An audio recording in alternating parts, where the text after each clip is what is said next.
जय श्री कृष्णा। राधे राधे। भक्त जनों, आज आप सुनेंगे चंद्र घंटा माता की गुप्त नवरात्रि की पावन व्रत कथा। देवी के तीसरे स्वरूप को चंद्र घंटा कहते हैं। इनकी आराधना तीसरे नवरात्रि के दिन होती है। चंद्र घंटा का अर्थ है चंद्र की तरह चमकने वाली। इनके मस्तक में घंटा का आकार का अर्ध चंद्र और शरीर का रंग सोने के समान चमकीला होता है। चंद्र घंटा माता के 10 हाथ है और इन 10 हाथों में खरंग, शास्त्र और बाण आदि अस्त्र विभूषित है और इनका वाहन सिंह होता है। नवरात्रि के तीसरे दिन की पूजा का अत्यधिक महत्व है। माँ का यह स्वरूप परम शांतिदायक और कल्याणकारी होता है। माँ चंद्र घंटा की पूजा प्रार्थना करने से सभी पाप और बाधाएं दूर हो जाती है। चंद्र घंटा जी की आरती।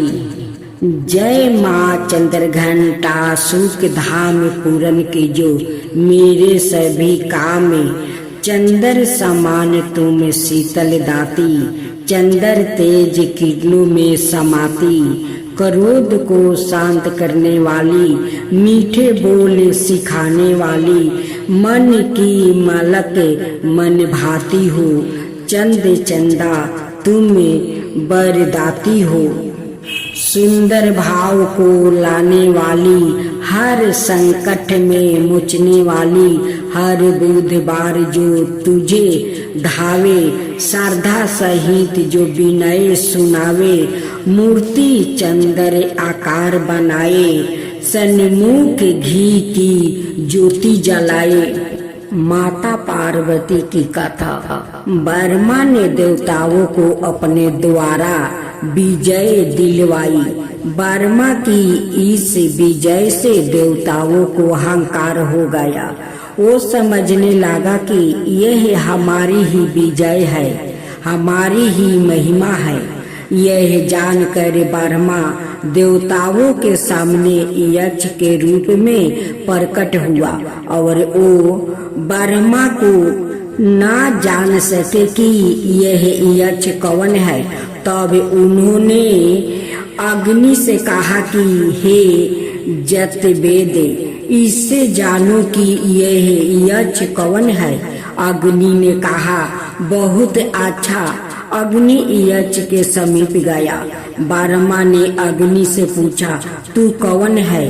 अग्नि ने कहा, मैं अग्नि हूँ, मैं ही जात वेदा हूँ। ऐसे तुझे अग्नि में क्या समर्थ है? अग्नि ने कहा, इस पृथ्वी में जो कुछ भी है उसे जलाकर भस्म कर सकता हूँ। तब यक्ष ने एक तिनका राख कर कहा कि इसे जला दो। अपनी सारी शक्तियाँ लगाकर भी उस तिनके को जलाने में असमर्थ ना होकर वो लौट गया। वो उस यक्ष को जानने में असमर्थ ना हो सका। तब उन्होंने बाहु से कहा, हे बाहु, इसे जानो कि यह यक्ष कौन है। बाहु ने कहा, बहुत अच्छा।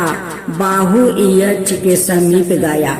उसने बाहु से पूछा, तू कौन है?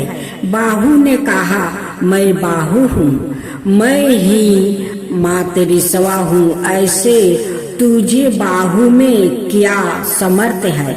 बाहु ने कहा, इस पृथ्वी में जो कुछ भी है उसे ग्रहण कर सकता हूँ।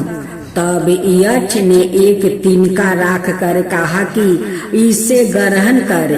अपनी सारी शक्तियाँ लगाकर भी उस तिनके को ग्रहण करने में समर्थ ना होकर वो लौट गया।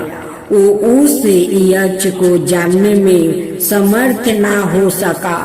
तब उन्होंने इंद्र से कहा, हे मेघवन, इसे जानो कि यह यक्ष कौन है। इंद्र ने कहा, बहुत अच्छा।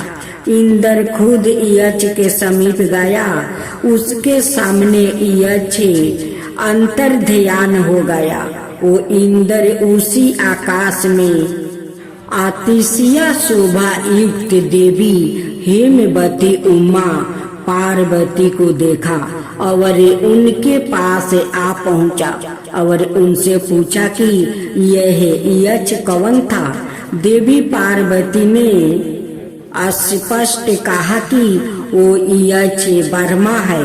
उस ब्रह्मा के ही विजय में तुम इस प्रकार महिमा निमित्त हुए हो।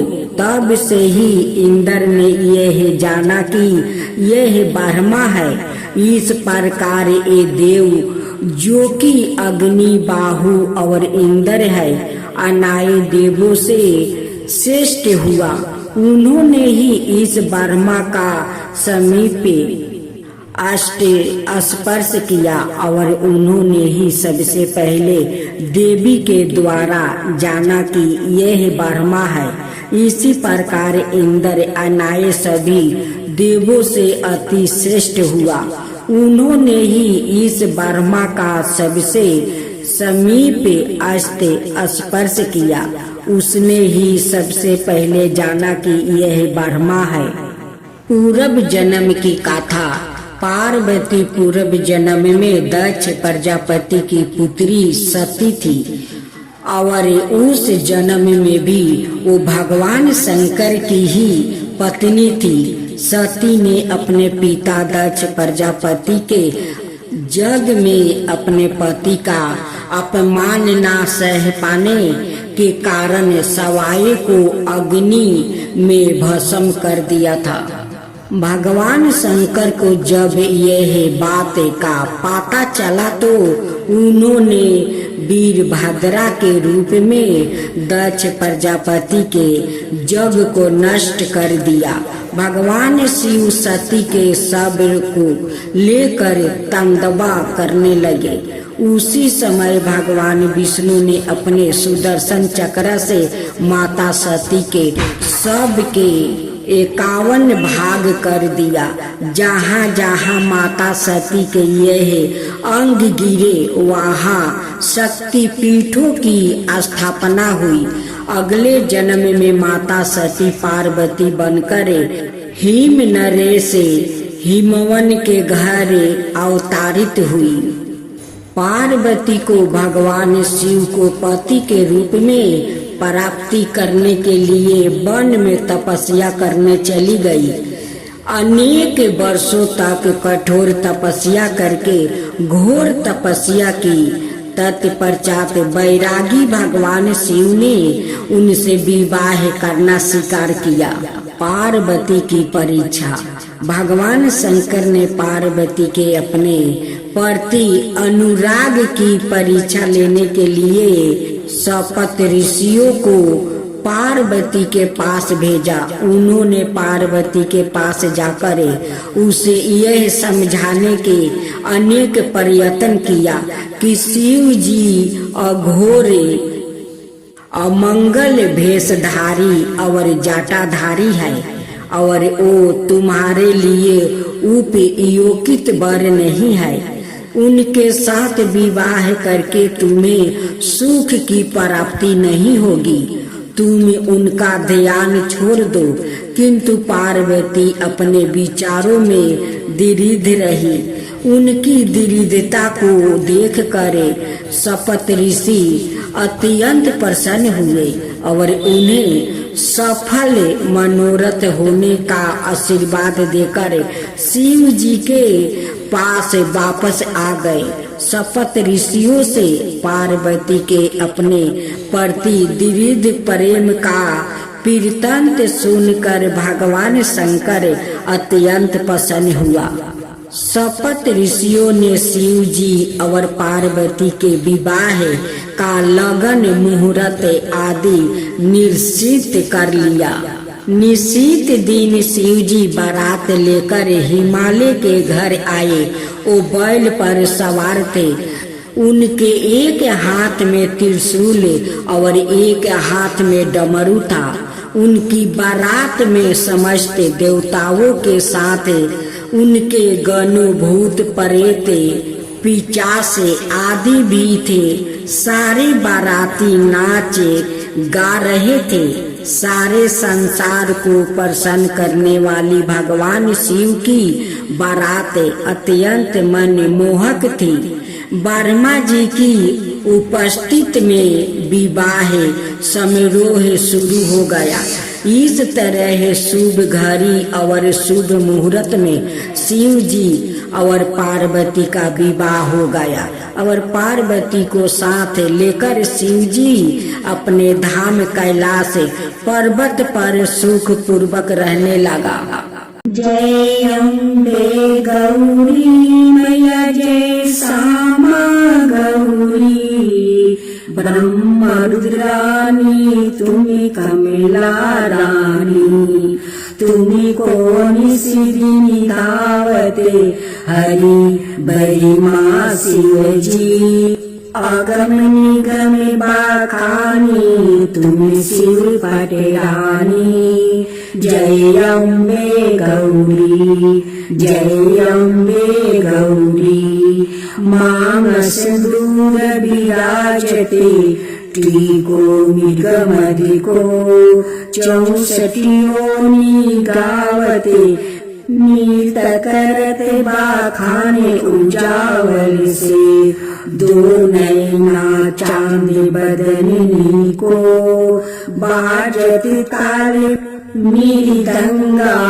अवरो बाजत डमरू, जय अम्बे गौरी जय अम्बे गौरी, कनक समान कलेवर रक्तंबर राजे, तुम्ही हो जगी की माता, तुम्ही हो भरता रक्ते पुष्पागर माला, कंठन पर साजे भक्तन की दुख हरता, सुखी संपत्ति करता, जय अम्बे गौरी जय अम्बे गौरी, के हरि वाहन राजती करंगे खपरधारी, भूजा चार्यति शोभते बर मुर्दाधारी, सुर नर मुनि जन सेवक नित